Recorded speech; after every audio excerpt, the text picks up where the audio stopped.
Uma boa noite, então, aos amigos facilitadores do estudo desta noite, a Shirley Milagres, também ao Vicente Cardoso. Para iniciarmos aqui o nosso estudo espírita de perguntas e respostas, me dirijo aqui a Shirley com uma primeira pergunta. Shirley, podemos evoluir somente com o progresso moral? Na realidade, a doutrina espírita, ela vem nos esclarecer que o progresso, ele é um voo e que precisam de duas asas. A asa da ciência, do entendimento das leis e do funcionamento do universo, e a asa da moralidade. Então, nós precisamos da ciência para que a gente possa entender o funcionamento de tudo que está à nossa volta e, principalmente, entender como que a consciência se integra na matéria, no corpo físico, no universo. E para a gente conseguir entender esse mecanismo, é preciso da ciência avançar. Nós ainda não chegamos lá, estamos a caminho, né? E a evolução moral, sem dúvida, sem ela, nós vamos utilizar toda essa ciência, todo esse conhecimento em prol do nosso egocentrismo. E seremos muito mais consciências perturbadoras do universo do que consciências colaboradoras na cocriação. Então, para que nós possamos evoluir, não é possível que nós assim o façamos apenas na nossa moralidade, nos nossos sentimentos. É preciso que a gente adquira conhecimento. O conhecimento, ele é uma ferramenta que também nos ajuda a desenvolver a moralidade. Quando nós entendemos de forma racional e clara os desafios que nós enfrentamos e as soluções que são propostas, evidentemente que o nosso sentimento se transforma, né? Nós nos colocamos mais dispostos a fazer mudanças profundas em nós. Então, é preciso ter conhecimento e é preciso ter moralidade. Muito bem, Shirley. Vicente, explique, por favor, a frase ao qual Jesus pronunciou: não vim trazer a paz, e sim a espada. Bom, essa passagem do Evangelho do Cristo nos faz perceber de que todo o seu ensinamento, uma vez chegando até o nosso conhecimento, certamente cada um de nós tendo uma experiência de vida, uma bagagem intelecto-moral, viríamos interpretar a mensagem de Jesus de forma diferente. Por isso que quando o seu ensinamento chegou até nós, a cada um de nós, com seus conhecimentos, com a sua experiência, a gente vai interpretar diferente um do outro. Por isso que a espada, no qual ele se refere, eu vim dividir, não é isso? O pai do filho, o filho do pai. Eu vim trazer fogo sobre a terra e espero que esse fogo acenda. Jesus sabia de que o seu ensinamento, ele viria justamente de forma a trazer para todos nós a verdade. Como cada um de nós estamos relativamente em posições diferentes no processo evolutivo, como a Shirley ainda comentou, nós vamos lá na pergunta 780 do Livro dos Espíritos, quando perguntou assim: o progresso moral decorre sempre do progresso intelectual? A resposta foi evidente: sim, mas nem sempre caminham juntos imediatamente. Foi por isso que ele enfatizou de que o conhecimento, ele vem primeiro, e o progresso moral, ele vem como consequência, porque o conhecimento nos dará o discernimento. dizer, da verdade, da impostura. Com isso, na hora de aplicar, a escolha é nossa. E na aplicação, que é justamente a vivência da mensagem, que é o emprego do amor, que é o emprego da caridade, você estará progredindo moralmente. Porque o progresso intelectual é assim, ó, é na horizontal. E o progresso moral é na vertical. Somente nós evoluímos quando progredimos moralmente. Até então, progredir intelectualmente não é evolução, é progresso. Então, há uma diferença entre progresso e evolução. Evolução é a consequência do progresso intelectual e moral. A evolução, a gente chama de hipotenusa, que é a tangente. Existe uma equação matemática de Pitágoras que coloca o seguinte: a soma do quadrado dos catetos é igual ao quadrado da hipotenusa. Isso quer dizer, essa proporcionalidade do progresso intelectual com o moral define a evolução, que é a tangente, a hipotenusa. Com isso, a gente percebe de que aqui Jesus trazendo o conhecimento, certamente ele saberia de que todos nós, mais cedo ou mais tarde, aplicaríamos o conhecimento no nosso dia a dia. Nós iríamos vivenciar esse conhecimento. Por isso que um interpreta de um jeito, o outro de outro, enfim, cada um de nós, de acordo com o seu ângulo de evolução, vai dar a interpretação diferente do Evangelho de Jesus. Por isso que ele não tinha pretensão de dividir ninguém, porque ele veio pelo contrário. Ele veio para trazer o amor, a caridade, a união, e não a divisão. Mas o seu ensinamento, por todos nós então nos dividimos mediante a interpretação do ensino único de Jesus, que é a verdade. Não há mais nada. Muito bem. Shirley, quando os filhos são rebeldes e incorrigíveis a todos os processos educativos, o que os pais precisam fazer?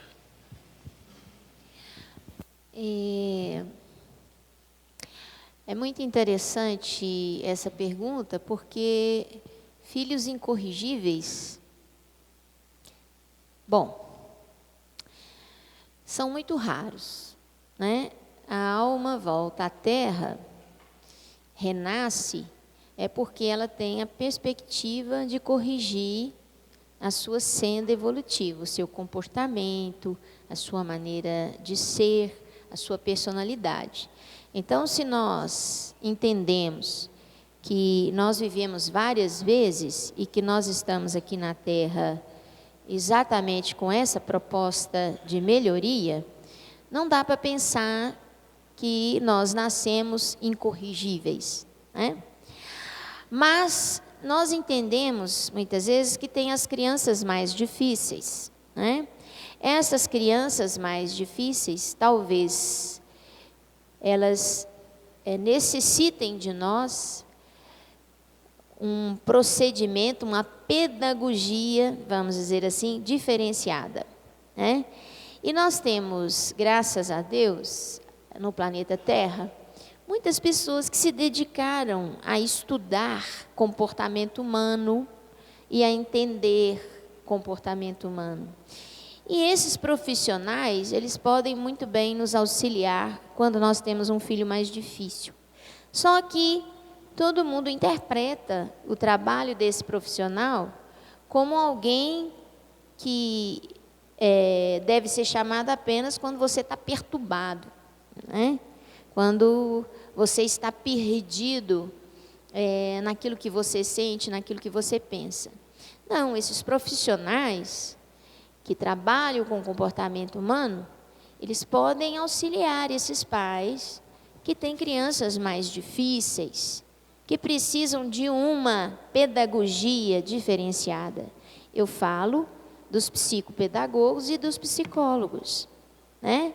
Que são profissionais que lidam com essa questão da educação, né? A educação da infância, principalmente, se tratando de crianças, e que estão aqui na Terra trabalhando exaustivamente para entender como ensinar, como educar, e que podem auxiliar os pais nesses processos mais difíceis. Mas os pais precisam aprender a ter a humildade de procurar ajuda, não é? Então, nós precisamos ter essa humildade. Quando nós temos dificuldade, procurar ajuda. Existem também vários livros, né? Eu vou citar um livro aqui, Sem Conflitos de Interesse, né? Mas é um livro que eu conheço. O autor, ele é psicólogo, e ele escreveu um livro que se chama O Reizinho da Casa, que eu sugiro, inclusive, aos pais que têm essa dificuldade com o filho mais rebelde, mais difícil de educar, que leiam o livro pequenininho. E ele foi escrito exatamente para orientação aos pais. Então, eu acho que buscar o conhecimento com os profissionais que estudam o assunto da pedagogia, da educação, não custa nada, né? Agora, por outro lado, quando nós temos que nos mover em direção à busca do conhecimento, isso gasta a nossa energia, não é? Isso toma o nosso tempo, e nós precisamos aprender a dispor desse tempo para fazer esse trabalho, de nos orientarmos melhor, para educarmos melhor as crianças mais difíceis. Ok. Vicente, os espíritos superiores necessitam orar ou a prece deve ser praticada somente pelos espíritos inferiores? Bom, a oração deve ser praticada por todos. Porque a oração não é reza. Às vezes nós temos o hábito de rezar. Oração mesmo a gente quase não faz. Porque na pergunta 479 do Livro dos Espíritos, ficou muito enfatizado para todos nós de que a verdadeira oração é atitude, é ação, não é reza. Esse negócio de rezar da boca para fora, esse negócio não funciona muito não. O que mais funciona é atitude. Eu posso cruzar os braços aqui e falar assim: Senhor, amanhã só enche para mim as minhas latas de alimento, porque está tudo vazio, viu? Só enche para mim. Está faltando arroz em casa, feijão, o gás acabou. Aí amanhã minhas latas vai estar cheias, não vai? O gás vai surgir assim, o fogão vai acender. Mas nós sabemos que não é assim que funciona. Estão vendo? Creia de que tudo que pedirdes pela prece, pela oração, ao verbo no imperativo, havereis de conseguir. Mas esse pedir não é simplesmente os lábios, a pronúncia dos lábios, mas é você ir ao encontro. Lá no Evangelho, quando nos fala, busque e acharás, batei a porta e a porta abrir-se-vos-á, porque todo aquele que pede, receberá. Tem um subtítulo chamado Ajuda o Céu e o Céu te ajudará. Se percebe que a condição de oração deve ser de todos os espíritos, porque a oração não é somente pedir. A oração pode ser feita em 3 modalidades diferentes. Ela pode ser para pedir, agradecer as benesses e louvar o Criador. Não adorá-lo, louvar. Por isso, pela oração, cabe ao espírito mais primitivo, certo? E o mais adiantado, o mais evoluído. Essa atitude está sempre em comunhão de pensamento com o Criador. Porque na oração, na atitude, o nosso pensamento expressa o nosso sentimento. Havia na senzala um preto velho, que todas as vezes que queria fazer sua oração, ele chegava na capelinha e se jogava de joelhos aos pés da imagem de Jesus Cristo. E dizia para a imagem: Senhor, preto velho está aqui. Só isso. Só isso bastava. Preto velho está aqui. É claro, evidente que o Senhor estava vendo que ele estava lá. Mas era a forma dele expressar o seu sentimento, da sua humildade, da sua condição de poder perceber que ele era menor do que o Criador e menor do que o Cristo que estava ali naquela imagem para ele. Com isso, a gente percebe que a atitude da oração deve partir de um coração simples e humilde, o sentimento o mais livre possível, sem o menor condicionamento. Porque quando se fala assim, Pai nosso que estais nos céus, santificai, isso é uma recitação. É recitar, é como se fosse uma poesia, que você pega uma poesia e recita ela. Nós sabemos que no Evangelho segundo o Espiritismo, no último capítulo, ele trata ali de modelos de preces. Então, quer dizer, são modelos de recitações das quais os Espíritos passaram para que nós tivéssemos uma ideia, para podermos expressar os nossos sentimentos com palavras. Com isso, os Espíritos superiores, eles oram. E oram muito mais do que nós, espíritos medianos e inferiores, porque os espíritos superiores são co-criadores em plano maior, porque eles obram o tempo todo, eles co-criam em plano maior, enquanto eu e muitos de vocês co-criam em plano menor. E isso até o mais primitivo co-cria num plano menor. Com isso, na obra da criação, todos nós, através das nossas atitudes, nós estamos orando o tempo todo, na condição de co-criadores que nós somos. Por isso que, não somente os espíritos superiores, como também os demais inferiores, devem, de comum, meus amigos, nós estamos vivendo um momento de uma verdadeira convulsão social, na onde nós não estamos parando para agradecer, hora nenhuma, é só pedir. E quando pede também, é naquele momento do perigo. Nossa Senhora, é quando o assaltante chega, não é isso? É quando a doença aproxima da gente, que a gente lembra da Nossa Senhora, do nosso Senhor, lembra de Deus, e a gente levanta, olhar para cima e conclama, Nossa Senhora. Olha, por que em outros momentos a gente não pode também, não é isso? Dirigir os nossos sentimentos, louvando o Criador pela obra de que Ele é o autor, agradecê-lo Ele pelas benesses que nós temos todos os dias. Então, precisamos começar verdadeiramente a orar, o tempo todo, não é somente na hora do perigo não, é na hora da felicidade. Obrigado Senhor, obrigado porque Você está bom demais, obrigado por tudo. Mas naquele momento que você está no leito de dor também, no sofrimento, você dirige a Ele, obrigado Senhor, pela oportunidade que eu estou tendo de poder reparar os delitos do passado, através do sofrimento e da dor, porque dor é contingência, sofrimento é opção. Por isso que devemos agradecer também, até nesse presente momento da dor e do sofrimento, como sendo dádivas que Deus nos permite. Muito bem, lembrando que Jesus, como o Espírito mais puro que encarnou neste mundo, nos ensinou muito bem, como disse o Vicente, a orar, né? A agradecer e a pedir. Doutora Shirley, por que a espiritualidade proíbe a adoção de órfãos a casais do mesmo sexo? Não seria um retrocesso, pois a criança ou o adolescente já está em abandono?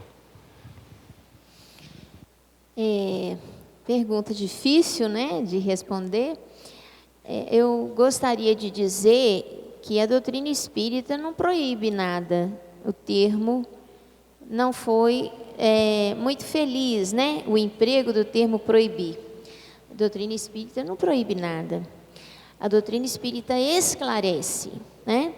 E alguns esclarecimentos são muito interessantes. Primeiro, a grande questão do espírito imortal não ter gênero. Nós somos almas, somos espíritos imortais, mas não fomos criados espírito mulher e espírito homem. Essa questão do gênero, ela está muito atrelada à nossa constituição física no planeta Terra, e ao desenvolvimento de funções que são muito específicas de cada gênero. Então, vamos dar um exemplo dentro da pergunta.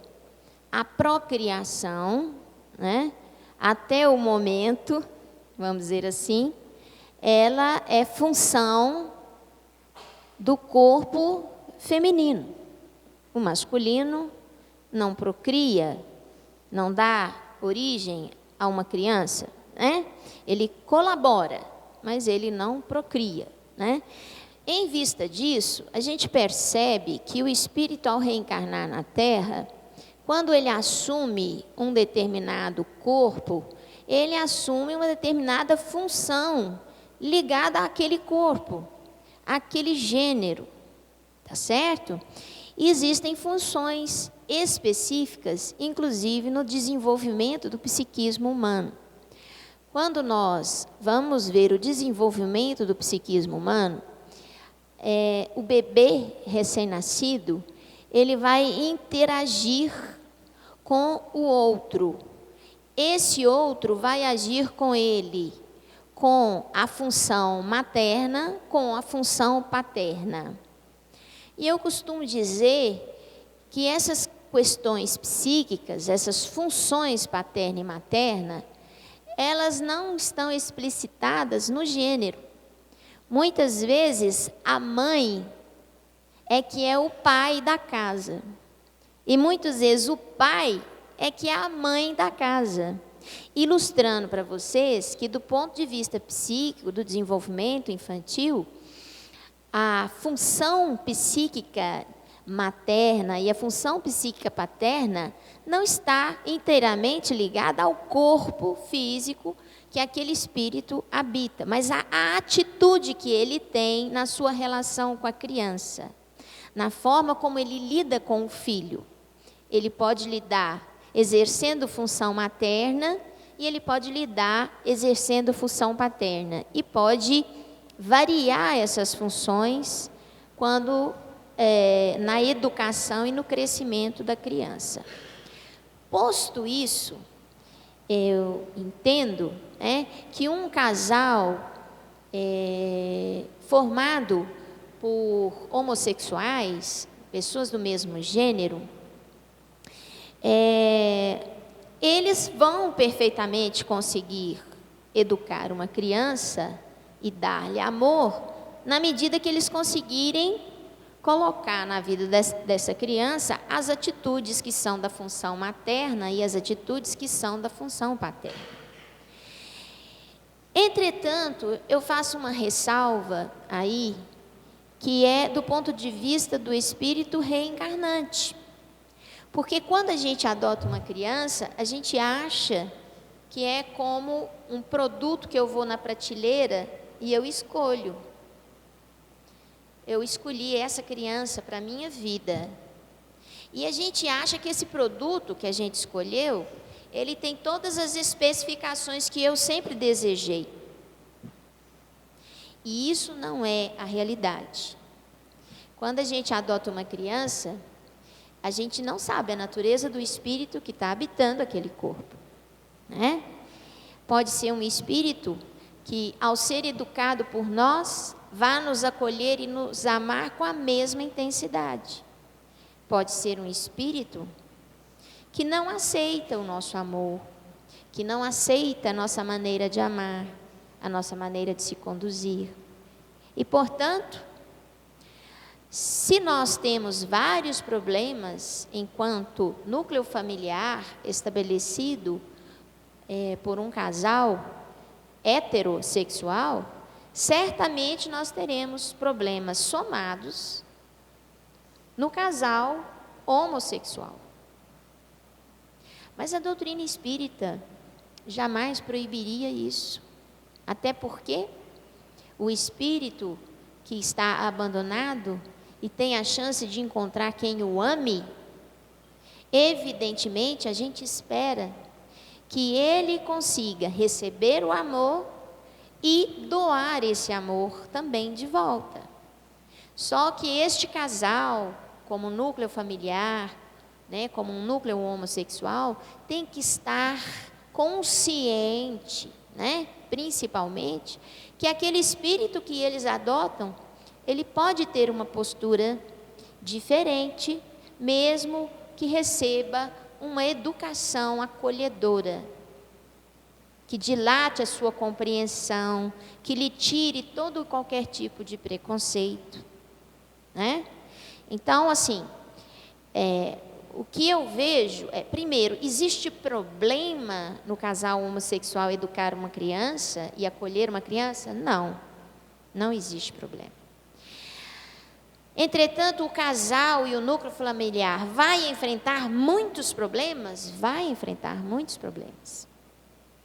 Porque nós, na nossa composição social atual, nós vamos encontrar uma série de desafios, de dificuldades que vão ser colocadas para a família e para a criança.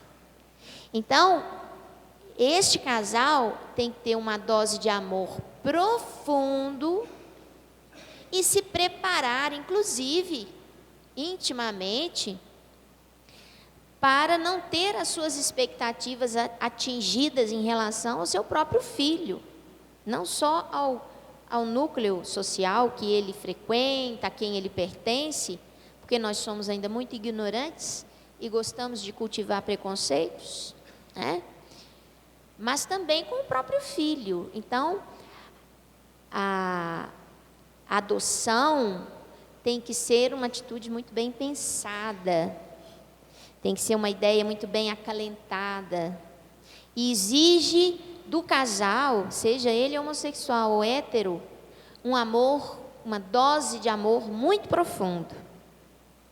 Tendo esse amor, basta, né? Se tiver amor suficiente, por que não vá em frente, né? Consciente dos desafios a serem enfrentados. Como também uma oportunidade de resgate, né, Shirley? É possível, Vicente, em uma reunião mediúnica, receber instruções específicas de como reparar os erros do passado e até que ponto uma reunião mediúnica pode nos ajudar? Bom, as reuniões mediúnicas, elas são muito específicas. Mas primeiro eu queria só complementar o raciocínio da Shirley, quando a pergunta foi formulada aqui, que os espíritos nos proíbem. Na doutrina espírita não existe nenhum tipo de proibição. Na literatura espírita vocês não encontrarão a palavra não pode, hora nenhuma. A espiritualidade, ela sempre nos orienta da maneira mais correta de poder fazer as coisas. E deixa a cargo a gente fazer. Agora, os espíritos não nos proíbem, absolutamente que não. Pelo contrário, eles nos incentivam sim à adoção. E não vejo por que não um casal homo, por que não poder adotar? Pode e devem. Porque com quantos de nós, casais heterossexuais, que na verdade não adotam, pelo contrário, põem para a rua, desaborta, né? Quer dizer, joga fora, dispõe dos seus próprios filhos. Por que não? O que está errado em um casal homo que tem uma vida equilibrada, pautada dentro de quê? De uma vida afetuosa, onde há afeições.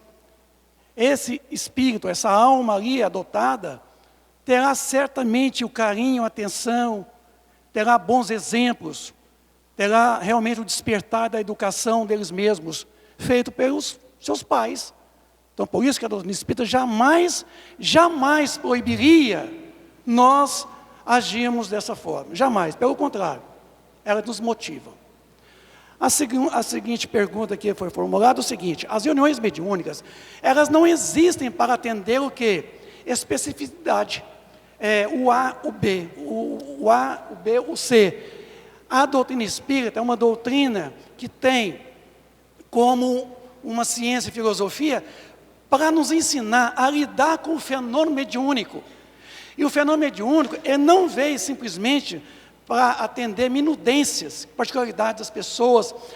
As reuniões mediúnicas, elas têm um caráter hoje muito mais de poder orientar as entidades sofredoras, entidades que vêm ali buscando bons fluidos, o contato com fluidos animais, dos médios, venho ali para poder ser, às vezes, orientado. Não tem esta reunião específica para poder atender uma pessoa que chega e quer saber seu passado, quer saber quem que foi, o que deve ser feito. Os bons espíritos, eles não entram na nossa vida. Eles respeitam o nosso livre-arbítrio. Então, reuniões mediúnicas são muito específicas, certo? São muito, assim, direcionadas para o atendimento de socorro. Na maioria desses espíritos que não se evangelizaram quando aqui encarnados. Por isso que nós devemos nos evangelizar hoje. Porque senão amanhã a gente vai ter um trabalho dobrado.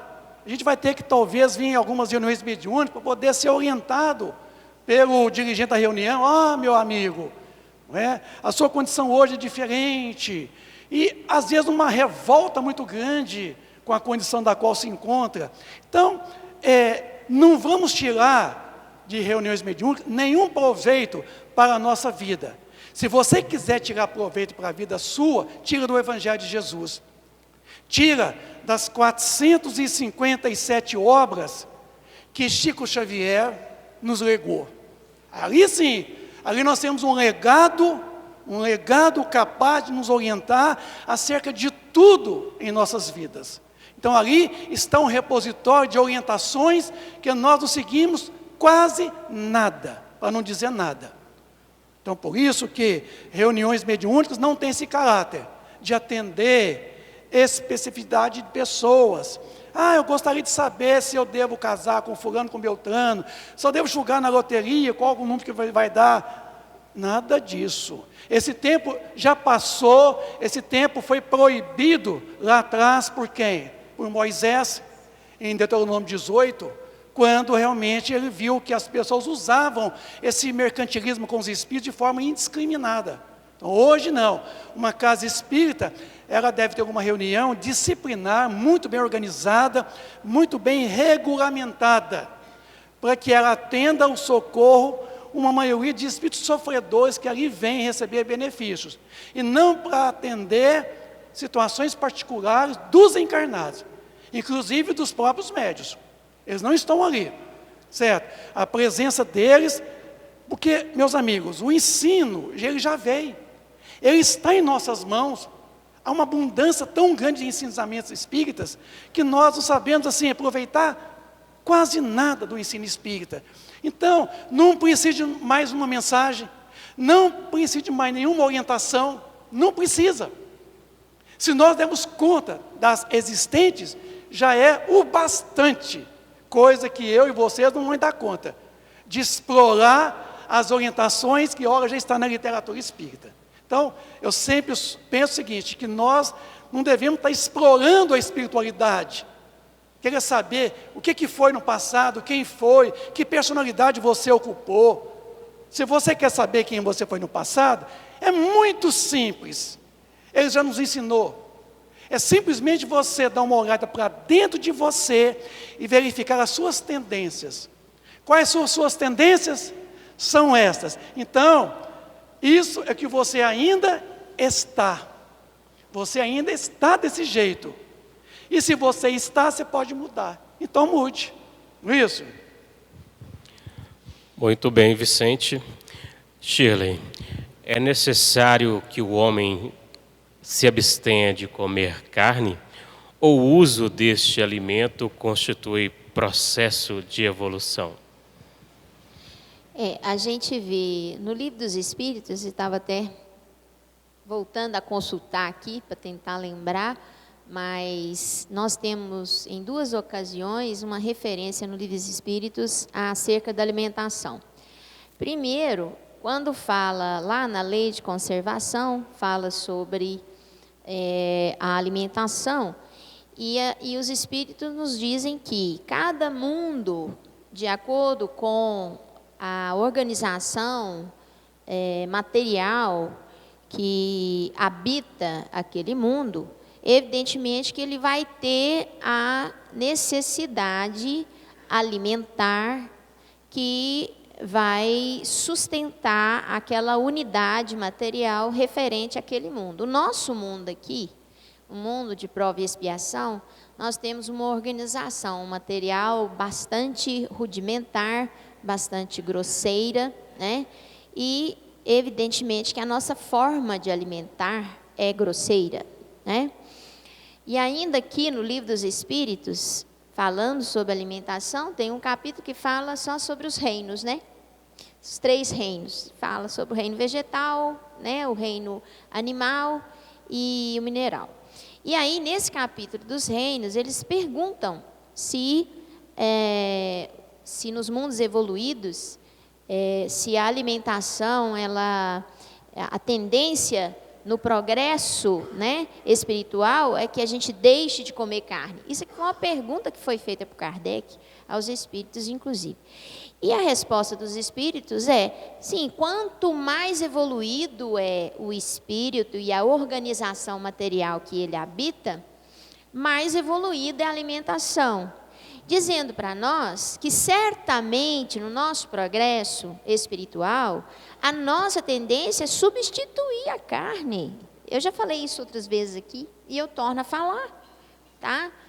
Embora muitos não consigam abrir mão do churrasquinho do final de semana, a gente entende isso e a gente costuma dizer o seguinte: o que entra pela boca do homem não é o que faz mal de fato ao homem, mas é o que sai, né? Não é assim que Jesus disse para a gente, quando ele falou sobre alimentação? Então, assim, não é pelo fato de eu gostar ainda de comer carne que isso vai me impedir o progresso espiritual, de forma nenhuma. Isso não é o que vai me impedir, né? E eu, certamente, à medida que eu for evoluindo, inclusive, eu vou me sentindo melhor, eu vou percebendo isso, que eu me sinto melhor o dia que eu não como carne. E assim, progressivamente. Então, eu acredito que, com o desenvolvimento espiritual, nós não necessitaremos do sacrifício dos nossos animais para a nossa alimentação. Isso acontece gradualmente. Muito bem, Shirley. Vicente, no dizer de Jesus, era necessário o escândalo, mas ai daquele que o praticasse. Poderia explicar? Posso, mas eu vou complementar a Shirley. Tem pessoas que falam assim: eu sou vegetariano, eu parei de comer carne, e acha que é um espetáculo, mas sonha a noite inteira um pernil correndo atrás dele. Vale, funciona. Se você parou de comer carne para mostrar para os outros que você é vegetariano, mas sonha a noite inteira que um pernil está atrás de você, correndo para poder te apanhar, não valeu, viu? É necessário o escândalo. Por que é necessário o escândalo? Nós vivemos num mundo de expiação e provas, e não um planeta de provas e expiações, como eu tenho ouvido na tribuna espírita. Está errado. Lá no 3º capítulo do Evangelho segundo o Espiritismo está escrito: mundo e não planeta, mundo de expiação no singular e provas no plural. Porque a Terra é um planeta que aloja no seu bojo um mundo, e o mundo somos nós é que formamos o mundo, viu? Então não é planeta de provas e expiações, é o mundo de expiação no singular e provas no plural.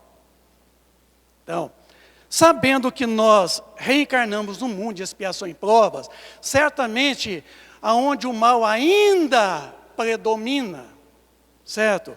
Então, na escala dos mundos, a Terra hoje aloja no seu bojo um mundo, na classificação dos mundos, o segundo de baixo para cima. Então veja vocês que mal saímos do mundo primitivo, adentramos o mundo de expiação e provas. Somos pessoas tendenciosas ao mal. Somos pessoas ainda completamente ignorantes, razão pela qual nós erramos. Nós erramos o tempo todo. Então, certamente, Jesus vindo até nós, no mundo de expiação e provas, ele sabia de que a questão do escândalo era uma consequência inevitável. Porque lá na pergunta 258, 259 do Livro dos Espíritos, colocou que quando nós reencarnamos, nós escolhemos o gênero de provas. Não escolhemos as provas, escolhemos o gênero de provas.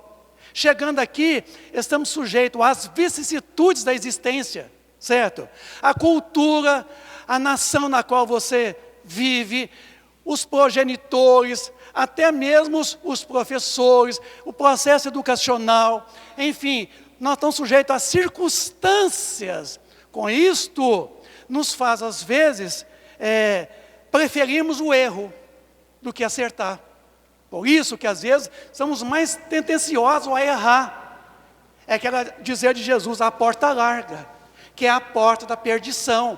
É mais fácil passar por ela, porque a porta estreita é aquela porta pela qual você passa, que do lado de cá fica o maridão, fica a esposa bonita, formosa, fica o carrão do ano, o celular, a televisão, a empresa, fica tudo. Nessa porta estreita não passa nada materialmente falando.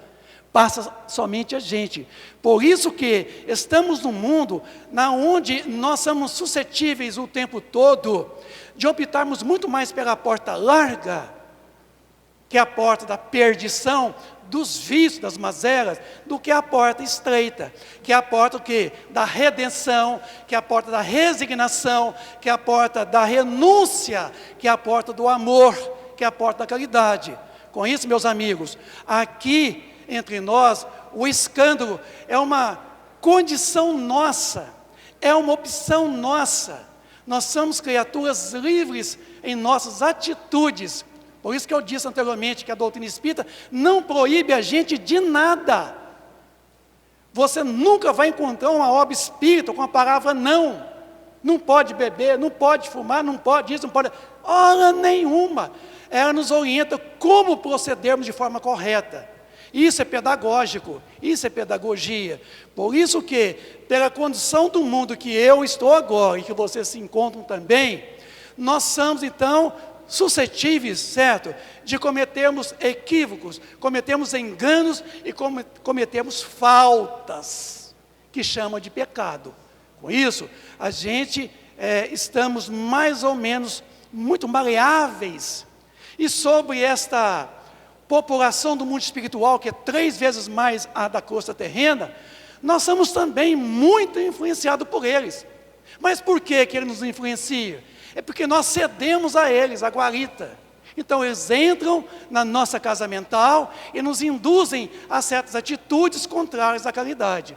Por isso que o mal, pela condição do mundo de expiação e prova, é uma consequência. Não é necessário, mas é uma consequência. Cabe a mim, a todos vocês, evitarmos esta tendência do escândalo, essa tendência do erro, do mal. Ok, Vicente, uma última pergunta, devido ao nosso tempo, para Shirley. Quando uma pessoa é diagnosticada com câncer e que não tem nenhum fator de risco associado, o que a doutrina espírita pode explicar sobre isso? Na realidade, não existem doenças, existem doentes, né? E nós, como espíritos eternos, nas nossas diversas vidas, nossa semeadura sempre foi livre, como Vicente colocou muito bem aqui, a escolha é livre, nós somos livres, totalmente livres, para fazer a opção que nós desejarmos.